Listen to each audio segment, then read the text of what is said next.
future of Guyana has never looked better.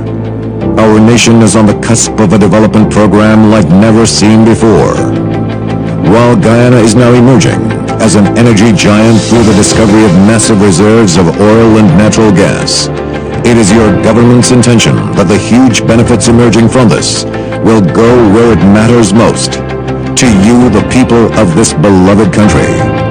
There is a surge of confidence in the way Guyana is governed once again, and the level of investor interest is unprecedented.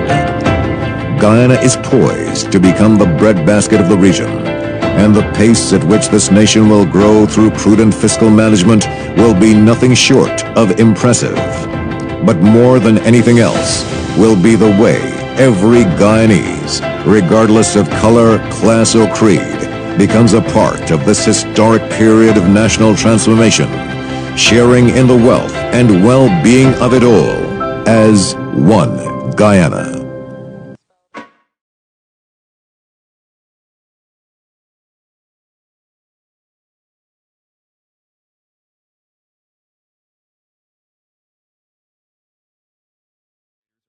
Investigation.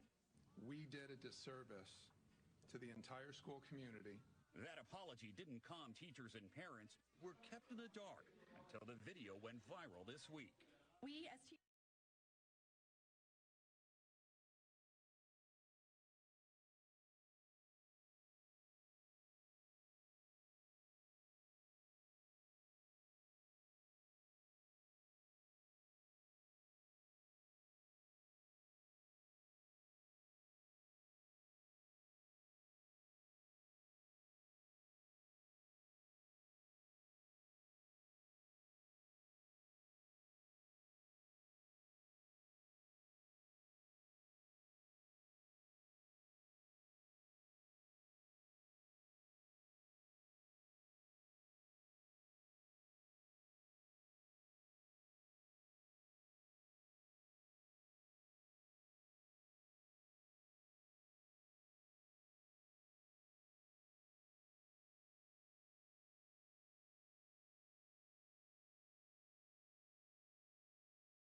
Good evening and welcome to another segment of the Alliance for Change on the Move.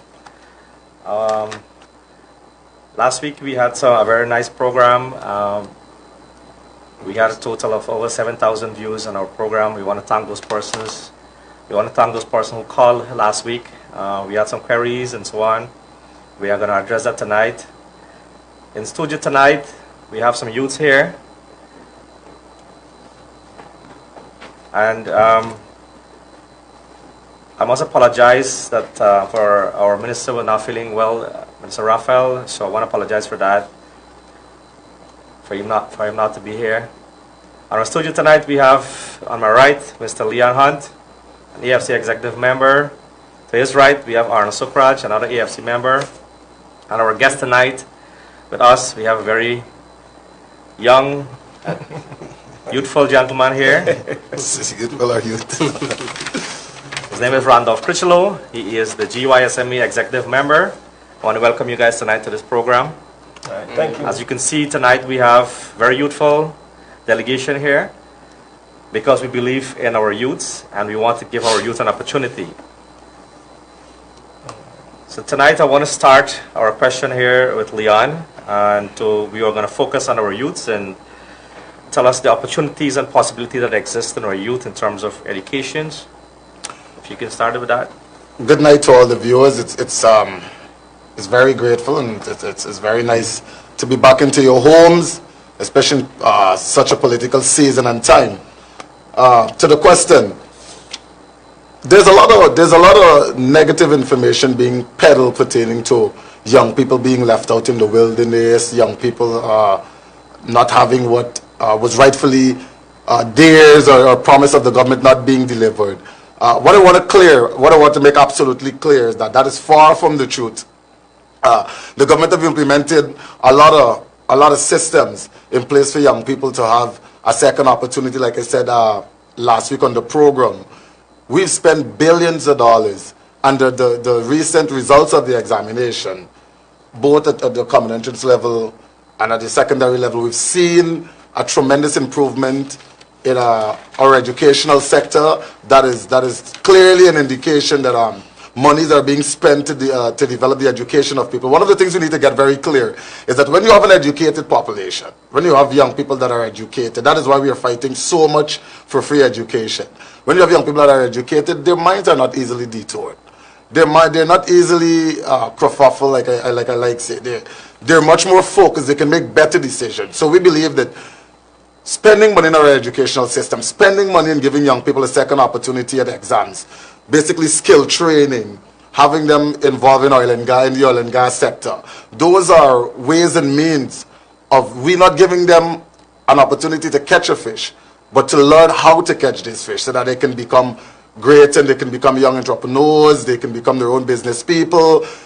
We are not here to give the previous administration any leverage, like I like to say. So we're not going to compare what they've done to what we are doing now. What we can say clearly is that the results of the examination, the amount of people that are being graduated from these different governmental institutes is a clear indication of the government interest and the government input in the lives of young people when it comes to making them educated to make better decisions, better choice, and being young businessmen and businesswomen. Thank you, Leon, for that and updating. And Arnold, I mean, if you want to add something on the youth and the training. I mean, last week we spoke about the CCSP program, and we trained over 2,000 youth in that arena, where we had a big funding from the IDB.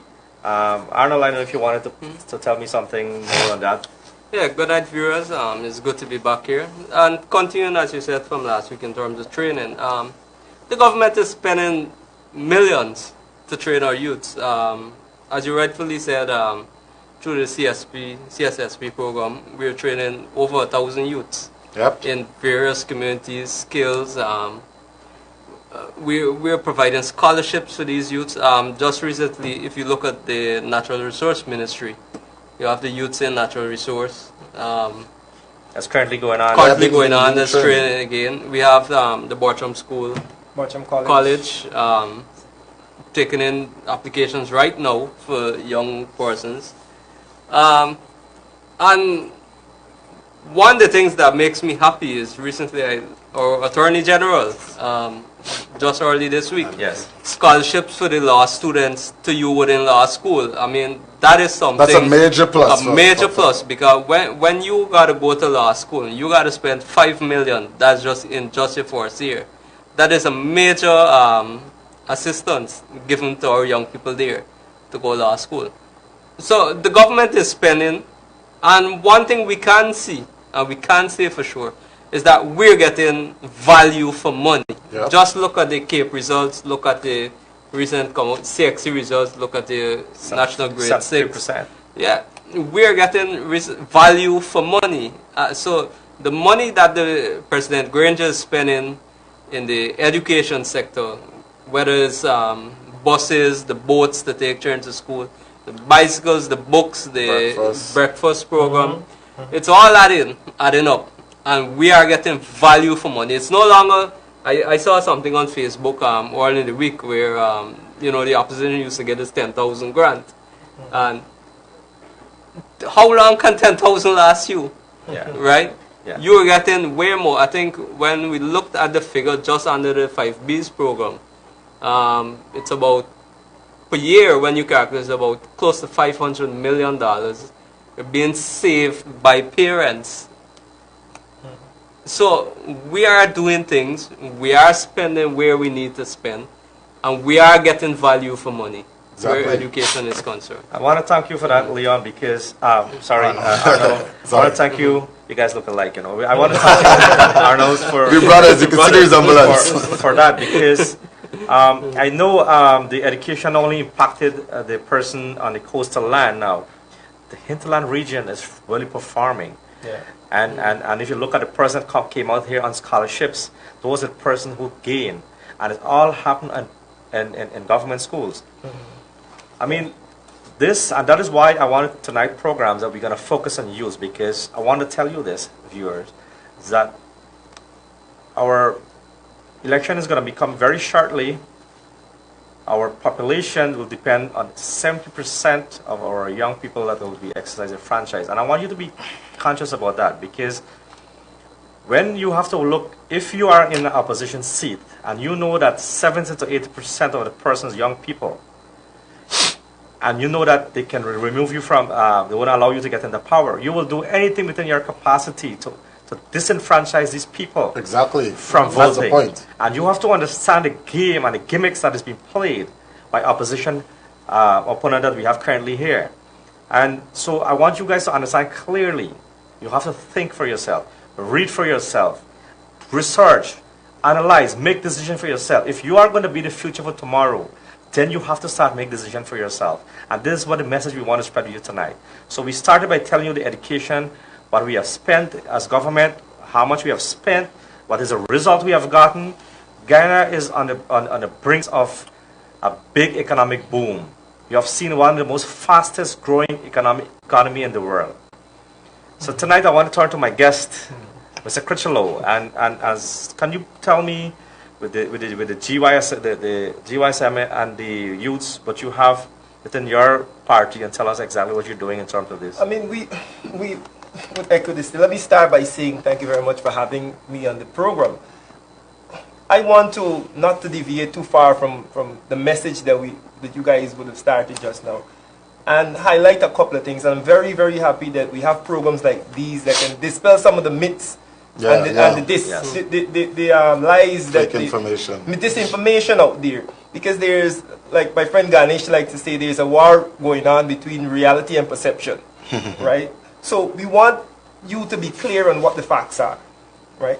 This government is focused on you. If you weren't focused on you, then you wouldn't have spent the most money every year on the education sector. The largest budgetary allocation is for education. This tells you something very clear, that this government is committed to its young people. It's committed to ensuring that the youths are well educated. Yep. You mentioned hinterland youths. We know that there's a HAZE program. Thousands of young people have had opportunity to start their own business and get training. The School of Agriculture. And we can go on and on. So, you know, because you walk on the streets and you hear people talking all manner of things. You know, every Thursday you hear a wash of craziness coming out from a certain part of a certain gentleman.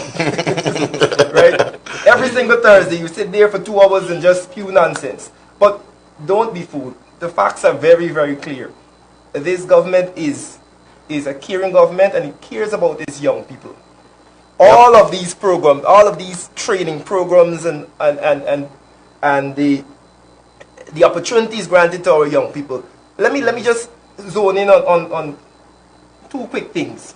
We talk about the improvement in CSEC. I want to highlight specifically that the push by the Minister of Education to ensure that we have a program to reintegrate young women who would have dropped out of school because of, you know, being pregnant or whatever, back into the education system. And we had a very good story in the papers recently about a teenage mother who came and she got her 6 CXC subjects. Right? So things like that, things like reforming our curriculum, our outdated curriculum, so our young people can be able to learn about things and learn about things that will give them jobs in the 21st century. So there are many, many things. You can sit here and talk all night about it. Right? I know Leon wanted to jump in with something. I see you itching to jump in. Go right here. No, why I'm laughing is because, like you said, the misinformation and the whole concept of feeding on people emotion brings somewhat level of division, and this is not what we're looking for in this country. When we look back 4 years ago, 5 years ago, young people could not, and I like to emphasize on this, young people could not even go to a corner shop 9 o'clock, 8 o'clock in the evening to buy bread. Totally not safe. You know, this nation wasn't conducive to young people and for the growth of young people. I mean, which government will implement education at the university level when they inherited a country where education was free? I mean, here are these people that now were running this country after the death of Forbes, and these people decided, look, we're going to implement education, we're going to implement a fee for education upon the younger people. Basically, those are the people who are going to study. But these are the people that went to Russia and Germany and all of them study for free. So you're expecting that if these people had some level of concern about the young people, then we would have seen a greater drive, a greater energy, a greater push into the lives of young people. That have never been manifested in the past 20-something years, and it is not being far-fetched. It's a fact. These people have never shown no interest in the development of young people. But here they are, preying on the 65-70% of the electorates, which are young people, to vote for them. Trying to peddle this idea that the AP and UFC is not doing anything, which couldn't be farther from the truth. I wanted to bring attention to right on East Coast here, Buxton. And I was privileged to visit and went to the grade 6 graduation. For after 2007, they got Queen's College. They had about 4 bishops. Very well. They're so excellent. They have about 6 or 8 saints. You understand? They had about a number of in Annandale, and to see the level of people. So when we were talking about Buxton, you know, and the opportunity that was giving, all you had to do was give opportunity. Yeah. And this is what we want to tell you. With the opportunity given, those students will rise. They come away from it. And if those people, if we can provide the opportunity that exists, we will grow far. Yep. We're well developed. Ricky, I want to deviate a little from the youth. And as we were on the topic of, you know, what the government is doing in education. And I'll focus a little on our military and so. Only today we saw about 17, I think it's 12 or 17 military officers are going to China now to do training in chemical engineer and all these things. We, under the previous administration, you never heard of police officers going abroad to get training and all these things. We're having that now. We're having our servicemen and women, people in the public sector, being given opportunities to go and enhance themselves, get training. If we look at sports, we're giving our athletes that's a sector we perform well in. That opportunity, much, yep. And we're seeing results. Almost every game that we set our athletes to, they're coming home with minimum of 3 gold medals, and so. And it's opportunity that is being given by this government to our men and women or young people to go and perform, and we're excelling. Yes, definitely. I totally agree with you there. And if you can recall, we had a senior officer who went to justice to educate himself. Were dismissed by the force. Yeah, the police force, and we had to we have reinforced him. We had to pay him back all his benefits and so on, because if we wanted to have quality in terms of our disciplinary lawmen, force. our disciplinary force, we have to invest in them. We have to give them an opportunity. Yep. You understand me? I mean, I'm not going to brag and talk. You understand me? We have our commander here on our East Coast division here, and you know, he and I were chatting, and I didn't realize he was an academic. He has 2 master's degree, and as a commander, he's very unique and very smart and punctual. So you know, if we don't do this here, we are, as I said, we are going to prepare for a brand new sector that is coming, is the oil and gas. And if we don't, as Guyanese, step up, and especially the youths, we have to invest in the youths. The youth is tomorrow, it's our tomorrow leaders. And if we don't invest with them and give them the opportunity, so viewers, daddy, mommy, grandparents, we are here talking about your children, grandchildren, and great-grands. We are not going to leave you out of this conversation as elder people or person. We want you to have the opportunity for your future, your children, your grandchildren, your great-grands. Those are the person we're talking about, because they are going to make up a very large component of our electorate the next election. And we want you to understand that you have to allow them to lead. You have to allow them to make decisions. Because if not, we'll have to import every person that we want to in terms of the oil and gas sector. And this is something that we want to do. You know, we were talking about the guy Suku. People are always wanting, why you have any new sectors coming up? We want people to come, train and educate themselves within that. You understand me? I had a privilege to talk to one of a quality inspector persons from the Exxon, and here I was chatting, and he said, you know what, Ricky, you guys got to focus on the youths. He wanted to set up programs now to have these youths to come and to train them in this area, to have them certified.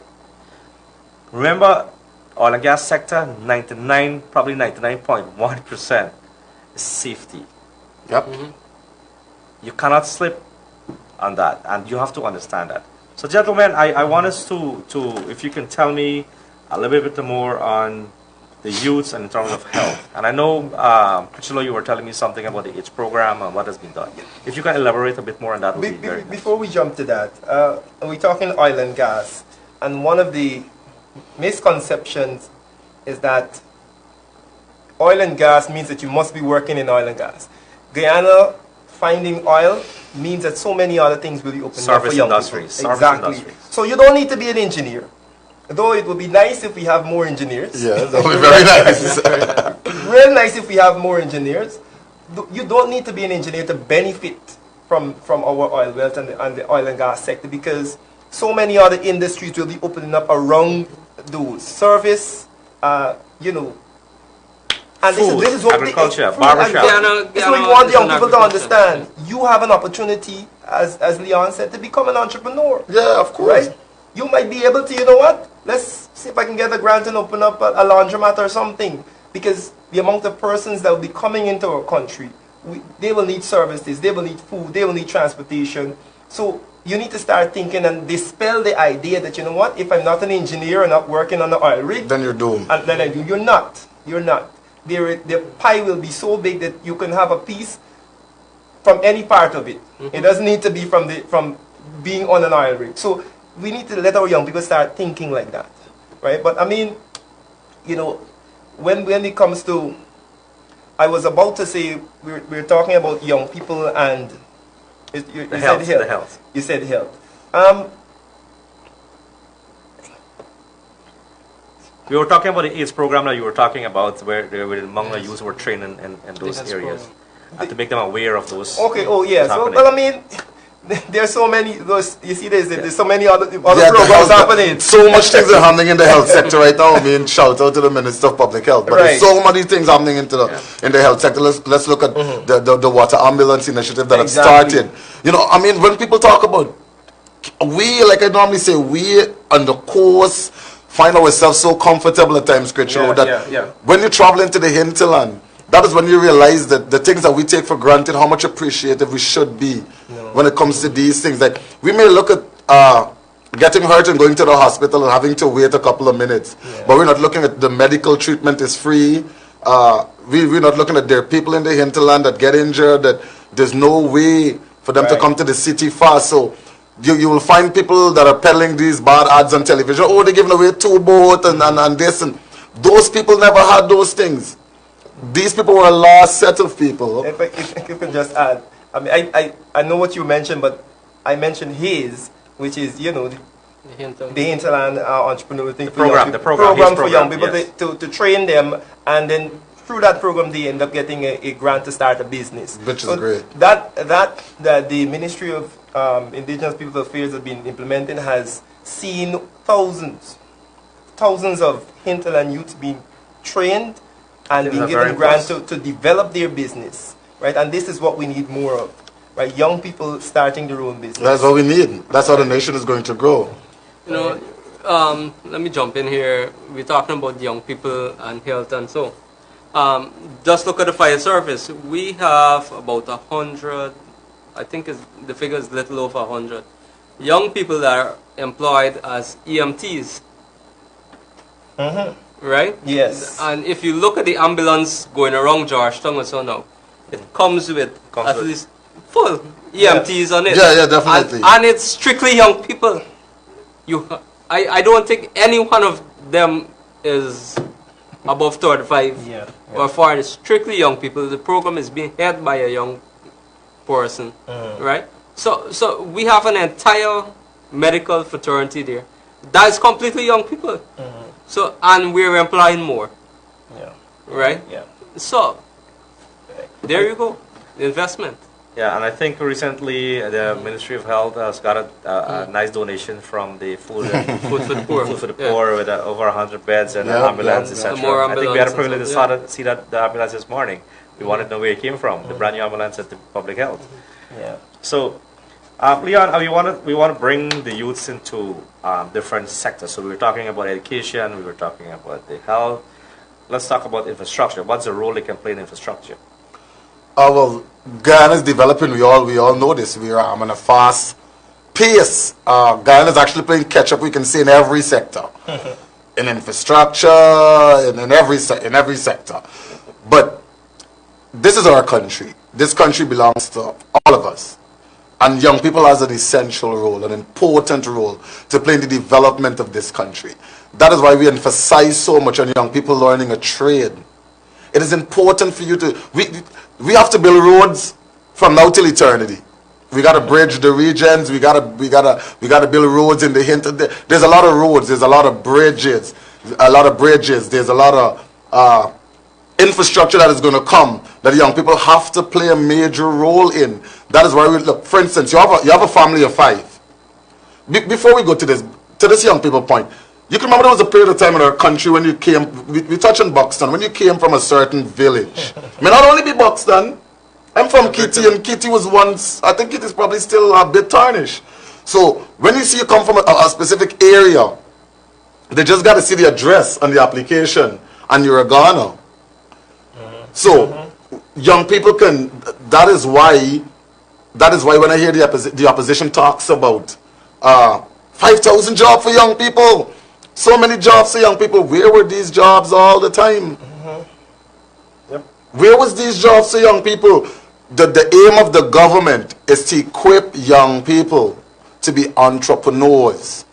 That is why we're offering free courses of the highway. You could go become a mason, you could become a mechanic, you could become a carpenter. Those are trade. And if we're being aware and we're following the international movement, now more than ever you're seeing robots taking over jobs that men once does. If you used to work in a coal factory in the United States, or you used to work in a car factory or a manufacturing plant, you're losing half to 3/4 of those jobs to machinery. They get robots doing everything. So when you have a trade as a young person, then you can become your own boss. And this is what the government is trying to do. This is what we're saying. We're saying that if we're going to equip young people to become the next leaders of this country, to govern and usher this country into the next level of prosperity, then the educational system must be one that can be easily accessed. Even though you come from a poor family, you may have an IQ greater than Einstein, you may be poor, but you deserve an opportunity to become the best that you can be. Not knowing a big man that having his money by questionable means, that you spin around by needs, give you a 10,000. Our job is not to give the citizens of our country handout. Our job is to equip them to ushering the due dispensation that is coming to this country. So we are emphasizing heavily on making young people leaders. Not just workers, but bosses. Young women, we having them do cosmetology and different courses this now, when they're going to the small business brewery and they have a grant. Now, the texture of your hair and the pigmentation of your skin does not determine whether you will have an opportunity to further your education or not. It is open, it is equal, and we can see that by the result and the amount of people that are being interested, young people, in the second opportunity of learning. Young people are excited to be a part of what is happening. After 20-something years, this is the first time that young people can actually say to themselves, we are directly a part of what is happening in the development of this country. Totally agree with you. And I wanted to tell you recently, the Ministry of Finance, through the sponsorship with CDB and the BNTF, there's a program that is being run through the Technical Institute in Georgetown here, where they're learning over 100 youths in terms of mechanic. Wonderful. You understand me? Good initiative. And people wanted to know if you can spread to linen and so on. But you know, these are initiatives all we want to do to train. If you don't have to go into school, you drop out, you want to learn skills. Because you have to get mechanics, you have to get certified electrician, and so on. So these things have been offered free, of course. You have to spend the time, invest in yourself, and go and attend these courses. Find out through the Ministry of Finance. So a lot of things is happening there. But all we having here, a set of media only focusing on this deal wasn't right, that deal wasn't right. The Chief Justice said this, and Chief Justice, and you know, I mean, we just confuse the entire nation, and we're losing focus into what we had to be focused on. While you and I fighting here, have you seen the influx of Trinidad people coming and experiencing oil and gas? Americans. It's a lot of people coming in Well, here. that will happen. You know that will happen because the reality is, and I was talking to a financial expert the other night, and he was telling me that the reality is our workforce will not be able to. Of course not. Will It's not too be much able to handle out of their capacity. Exactly. The amount of jobs and the industries that will be open. So we'll definitely have an influx of people coming looking for jobs. What we need to do is equip our people. The people so we might not be able to take all the jobs, right? Because our workforce is relatively small. Right? Yeah, the human but resources are very the people small. that we have here, they must be able to get something. So that was my point, Critchlow. Is that what's what I want to tell you? I want to tell the viewers this. Is that in 2015, are you going to tell me it was a miracle that we worked to find oil and gas? It means it was there, but there were some deals that were happening behind the scene that you and I never knew about. We and I never knew about. The only thing we learned about was CGX drilling for oil. We have nothing else. And we only learn of CGX. Why haven't we started programming University of Guyana 10 years ago? Why? You understand? So I want. If you were interested in youths, I mean, you know, that's a good point because oil and I mean, these guys or these fellows was in government. They're privileged to be around the round table, as you would say, and privileged to have all these level of information from these ambassadors and everything to know the drilling was happening. All the deal that the opposition them are complaining about is deals that they have signed. Let me tell you this. This amazing thing about them. Let me tell you this. I mean, with the CGX one, we only knew CGX was out there drilling for oil. When Suriname chased run them out of the water. Run them out of the water. If it was a territorial dispute, it would have been a secretive operation that only the cabal, the privileged cabals, the cabal at the top could have gotten. So, like you said, why haven't they implemented a course in oil and gas to prepare the young people for a sector that they were fully aware that was coming? That is the level of interest the opposition had in the development of young people. But all of a sudden, you can tell me, oh, we are going to do 5,000 jobs. It's like the Honorable Roy, he said, oh yeah, but look how long we was to open this DNA thing and this ballistic lab. They have never done it. In 20-something years, a lot of time to do when we got it done in less than 5 years, it's a huge issue. Oh, we hijacking their plan. I don't think the people have brought any plan that they've started from scratch that have succeeded. The plan that I thought, the only plan I can remember they brought was the Syringa Hospital. That was a corrupt plan. That's the only plan they brought. I agree with you. I wanted to, gentlemen, I think we had a very good first session discussion here, and our line will be opening very shortly. We're going to go on a quick commercial break, and when we come back, we're going to take some call for like 20 minutes. Our number will be on the screen. It's 220-3660. You can call with discretion, open your call, but our call tonight will focus on what you think can happen or what you want. The importance of young people in the development of this nation. Thank you for watching, and we can go on a quick commercial break.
Welcome back, viewer. We are going to have this session here, take the session with the call coming in. So we're going to take our first call. Good evening, caller. Hello? I'm encouraged by the program this evening. I know the voice. My contribution to the program this evening is that I think that the young people have a very important role to play in the development of Guyana, more so that on their horizon is the oil and gas sector. But you said, I think somebody on the panel spoke of the need for our young people to be equipped to take advantage of those opportunities that will come out. Okay? So that my contribution to the program is that young people get on board, get involved in the process, know about the oil and gas, so that you can be very much equipped to deal with any job that comes out of that sector. Yep. Yeah, once again, I must say that this is a very informative program, and I'm feeling the vibe. Thanks a lot. Appreciate you, caller. Thank you, caller, for that. And this is what we want to do today, because we wanted to bring the messages right. We want to tell you exactly what's happening in Guyana. We wanted to get the youth involved, and I think that is what we want to do. I want to thank you very much for the call. Gentlemen, we're going to take this other call. Good evening, caller. Good evening. Good evening. Hello? Yes, you're live, caller. Sorry, I think that one dropped. Good evening, caller. Yes, good evening, Joe. I would just like to very candidly leave some thoughts, or food for thought, put it that way. Okay, go ahead. You're the young men. Most of the guys that are in their 50s, 60s, 70s now, we were all young men. He came out of secondary school with some O-level, 3 to 5, and then we did 2 or 3 A-levels. But when we got off the academic trail, we were able to find jobs in this country as young people, because the jobs catered for people to have opportunity, but you couldn't stay where you were born, where you live. You had to go where the job is. Pertinent to oil and gas, it's not, oil and gas isn't here yet. It's no mystery to get involved as a young man in the occupation. ExxonMobil made it clear that all 60% of the jobs they have, as the technical jobs in oil and gas, are filled by themselves. The other people are associated workers, which they would have a learning curve to fulfill. And we are not going to be manufacturing the finished product. The oil is coming out of the ground for a long time to come. ExxonMobil is doing this country and many other nations with which it is involved a good favor of taking the crude, put it into their stockpile, pay their royalties, and then market according to their plan. Tullow, which is part of British Petroleum, is similarly equipped. Our young people in this country are coming out of high school with what you call miracle qualifications, 10 and 12, PhDs, 18, 15, they're equipped, they're ready.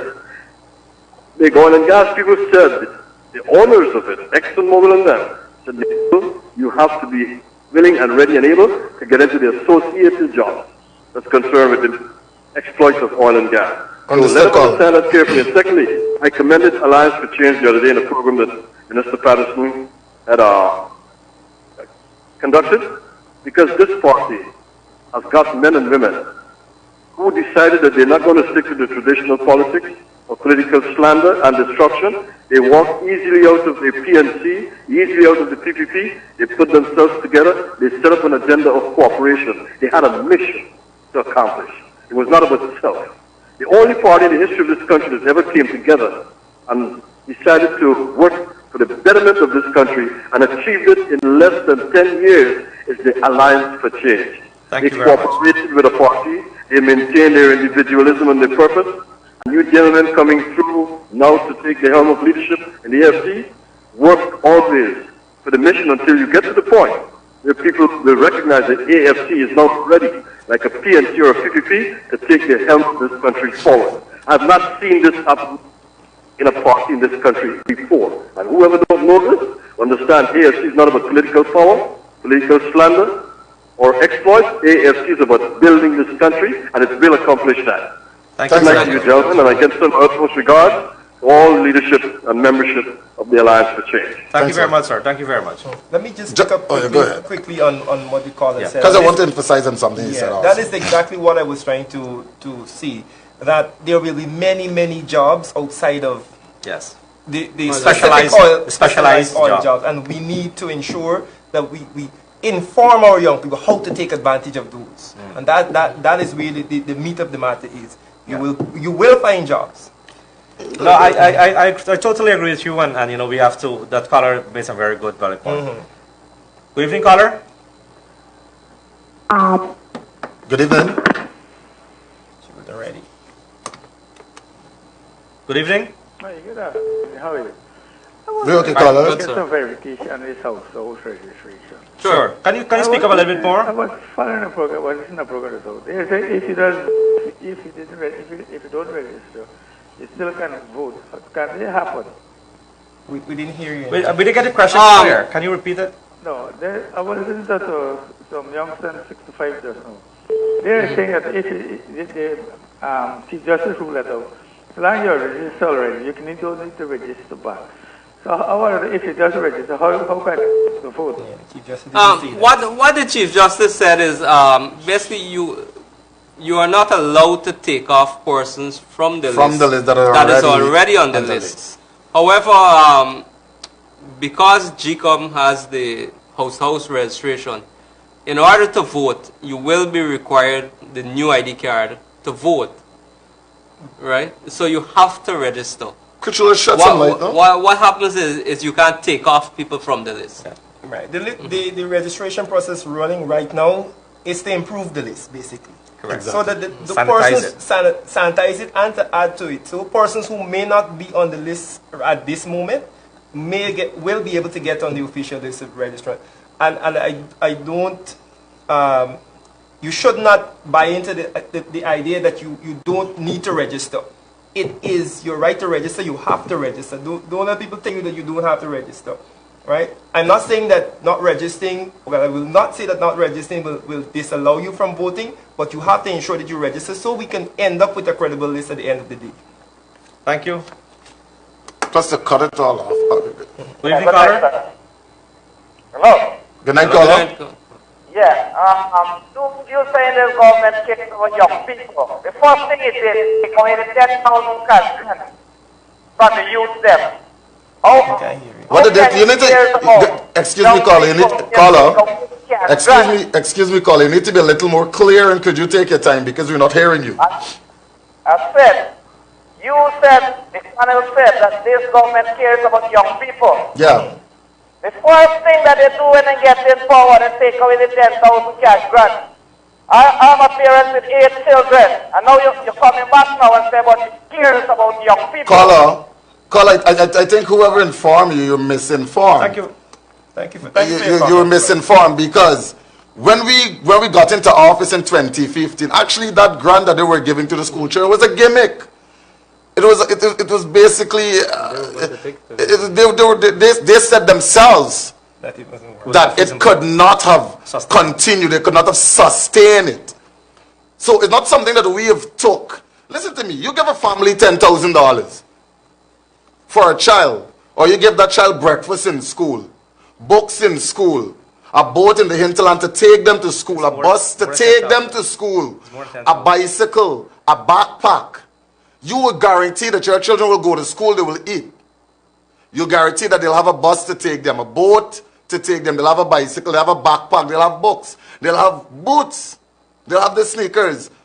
We're spending far more money on the $10,000 than the $10,000 that the previous government bluffed the country with.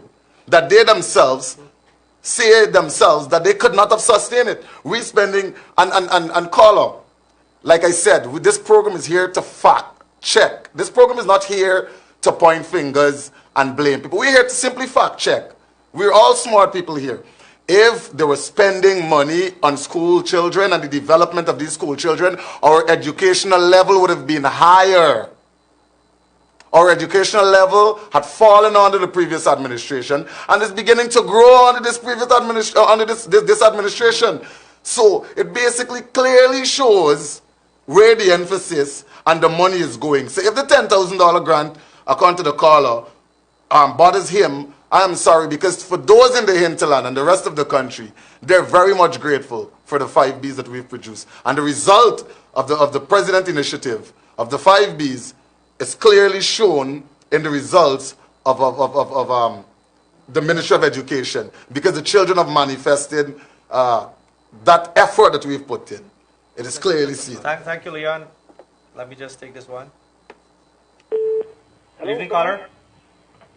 Hello, good night. Good night, caller. Yeah, here what happened. Could I you speak up, commend you caller? all to do a good job. When this government talk about health, I want you to listen careful. My hands on the 30th of January was to cut off. Right? And this government, when that ambulance was taking me, I said, oh God, where are you carrying me? Because I hadn't the money to go to a private hospital. This is a testimony I'm giving here. My hands was break so bad that you were seeing the two bones coming out. It was crushed. I must say thank God for public hospital. I don't do 4 operations today. Really appreciate it, caller. Really appreciate it. I would like to come on that program. I want to call this number. I would like to come and show. When I sit in Georgetown Public Hospital, I went 4 times in the States. I did bone graft. God must bless Dr. Jeffrey Clinic, Dr. Ramcharan, Dr. Noons, Dr. Collins. These guys call me out of the field to come and do my operation.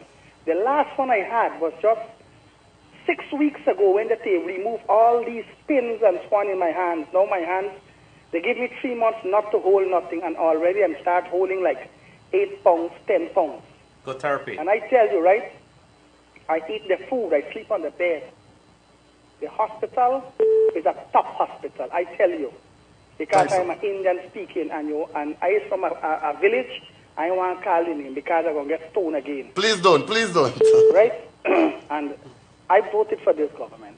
And a government cannot fix everything in 4 years. Now, by the way, the one man will say yes, yes, yes. That was not the will of the people of Guyana. Yep, we're aware of right? that. I just switched from channel 14 to this channel. And I listen what crap they're talking. But I want to give the testimony back to my hand. I did a bone graft in this country. They take a bone out of my hip and put into my hand. And I would like you to call me and arrange. I would like to come in this program and show you my hand, show the nation what Georgetown Public Hospital. However, I know you have other callers. However, I went 4 times in the States. One time I went 1 o'clock in the night. One time I went 12 o'clock in the day. One time I went 7 o'clock in the morning. The other one time I went about 2 o'clock. And you know what I saw? Doctors running with patients, nurse running. That theater never stopped working. Imagine when I was lying there, my hands was crushed.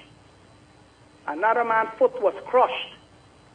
And another patient coming with his brain blinking. Now, which one is it you're going to give priority? I mean, people will have to come and understand these things. Yeah, we understand. You know, the man with the foot was crushed had to chase his family away. Imagine that those doctors give us morphine. That's an expensive injection. Right? I eat their food. I bathe in the hospital. Right? I can't talk. I don't know what more to say, but excellency.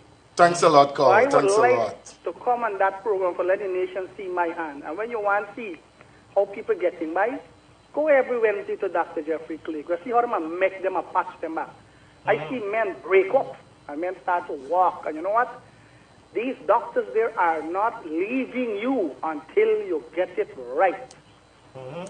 Thanks a lot, Carlo. Doctors are not leaving you. So when they talk about health, and mind you, this is an institution that do free work for the whole nation. Now, I am making this point that 10% of the people in Guyana have money to go to the public hospital, and when their money finished, they're coming back right there. Yep. Now, this is an institution, this is a ministry that have to run a country which they give everything free. Oh, man, if you come and get one thing short, you will make nice. Oh, man, we can go in the pockets at times. Oh, man, come on. Thank you. I really appreciate it. They have to supply millions of dollars. I'm trying to get on to y'all since 4 weeks now. All right, that's fine. We're happy we got you on time. We got you in the right time. You know what? When you go and see the amount of operation, Georgetown Public Hospital Theater never ever stop working. It's round the clock, and when you want to see picture story, go in there. Thanks a lot, caller. Thank you for calling. Keep up the good work and give me a call. I want to come on this program and give a living testimony. We definitely will arrange something. I don't do 4 operations, dear partner. Thank you. And Thank you, caller. Sorry about that, but we want to give some other person. We love your testimony, and we're happy. Shout out to the doctors we're at happy that Georgetown it's coming from Hospital. you. It's coming from an Indian person. You said, I mean, I know you said that you will be stored in a village, but this is the thing that I spoke about last week, and I spoke in the Burbies, is that we cannot be brainwashed or hypnotized by the propaganda being peddled by the opposition. And you cannot be scared, because this is, we are open up a country to benefit all. And you have to understand that. Correct? Now take this other call. Good evening, caller. Good evening. Can you lower your television volume down for us, please? Okay, no problem. Is that good? Yes, Go ahead, caller. Go ahead, caller. Is it all right? Good night. Yes, sir. Go ahead. Go ahead. Go ahead, sir. Hello, good evening. Good evening, sir. All right. Am I on to channel 67? Yes, Yes, you you are. are. You're on live. Alliance You're on the live. move? Alliance on the move. All right. Yes, I was listening to your program all the while. I was also listening to channel 65 earlier. Okay. And, you know, there's a mention of this $10,000 grant that was taken away. I think this was a once yearly. Correct. Correct. And I'm, you know, really concerned that there's some section of the population that are equating a 1 year $10,000 to a daily impact of lives of buses, boats, and bicycles. Very true. Yes, Very yes, true, sir. so What true. is $10,000 So of the true. cost? I mean, just simply, $10,000 of the cost is different from $10,000 in Madia. It's different from $10,000 in Letem. So on a cross-board $10,000, I mean, was there a study that said, listen, people want $10,000, or just arbitrarily give a $10,000? Yeah. Everybody's going to take a $10,000. I don't even think the survey was done. So I'm always concerned when I hear about this $10,000 was taken away. You know, a once yearly event that happened once for an election That year. happened once. And then that is being juxtaposed against the daily impact of buses on the road, 23 buses on the road, thousands of bicycles, breakfast. I mean, these $10,000, a drum of fuel in places where children paddle to go to school is $8,000. Exactly. So anyways, I just had to say that because I think sometimes people don't relate or they don't understand. The $10,000, yes, it was for me for 8 children, so $80,000 in the house, yes. That's how we calculated. But for an entire year, 365 days, an entire school year, $80,000 going to send all those children to school? That money weren't even being properly supervised, caller. They realized that they could not have continued. That's the assessment made. I think that we need to keep doing things like these to inform the people. I'd like to commend you guys for doing this. And let us continue sharing the correct information. Thanks a lot. And while you're at it, should we advocate that at least our president or the aspiring president should show us the qualifications and how you know you're going to how you intend to lead our country? Because We you are have some wait- we- experience. we You are have get waiting some on that. qualifications, both academic and experiential, yeah? We're All right, waiting on gentlemen. that. Have a good evening. Thanks a lot, That's sir. great. All right, we were adjusting now we have to wrap up, and we have 2 minutes more. Where have the time gone? Gentlemen, I'm happy. I'm sorry, there's more call coming in. We're gonna be here next week again, Wednesday, same time, same place. Raise your concern. You know, we are here. We're happy for all the comments that's coming in, negative, positive. But we wanted to. This program is to bring, as the gentleman said, to bring the information right. Information. Positive information. Fact We want check to first. think. We don't want to be negative. We want to go back into this scenario that we had. We have to move forward. Yeah. So I will start with my guest, Crystal. Any final message you want to put out there? Again, thank you for having me. I remember saying to somebody yesterday that, you know, elections are about choices, and the choice is clear. We have a group of people who were in there for 23 years, couldn't do what they're supposed to do, and I like to, you know, say take 4 years, just take out a slice of 4 years out of the PPP's time and juxtapose it against the last 4 years after being saddled with cleaning up the mess that they left. The amount of achievements, the amount of things that we were able to do in that space of time. So don't let us be fooled. Don't let the lies of the other side, like my friend just said, where are your qualifications, where are your experience? Why should we vote for you? Yeah? Why should we believe your lies? Right? So, you know, stay focused, keep your eyes on what the facts are, and don't let people, you know, force foolishness down your throat. No. Thank you very much, Chris. Arnold, you want to say something? Yes, let me just encourage persons to go out and get registered. Yeah. I'm very happy about that caller, the Indian guy that called. You know, it's every single person like this, even if it's one, that receive benefit under this government. Yep. We're happy. As Leon would always say, we're not a country of you know, Africans or Indians or Indian. We're Guyanese. And this government is about helping Guyanese, providing services to Guyanese that Guyanese deserve. And that's what we're about. And that's why we ask you for another term to improve and to do more for Guyanese. Exactly. Leon? Yeah, like I normally say, we have a choice. You know, like Rachel said earlier, we have a decision to make. We have a decision, you know, we can choose hope over fear. We can choose love and unity over division and corruption. That is the decision we have to choose. We have a decision to choose who would we allow to govern this country into the next dispensation when it comes to the oil and gas sector and every other sector. And like I always close and said, this is not a black Guyana, it's not an Indian Guyana, it's not an indigenous Guyana, it's not a Chinese, not a mixed Guyana, this is the cooperative Republic of Guyana, where everyone should be given a free opportunity, regardless of gender, religion, race, sexual preference, whatever. Everyone should be given a fair opportunity to contribute to their country. This is what this government stands for. We're looking to unite, we're looking to love, and we're looking to have a whole social cohesive movement. We're not for division. Thank you, gentlemen. And you know, I want to leave you something to ponder. And we're talking about economics.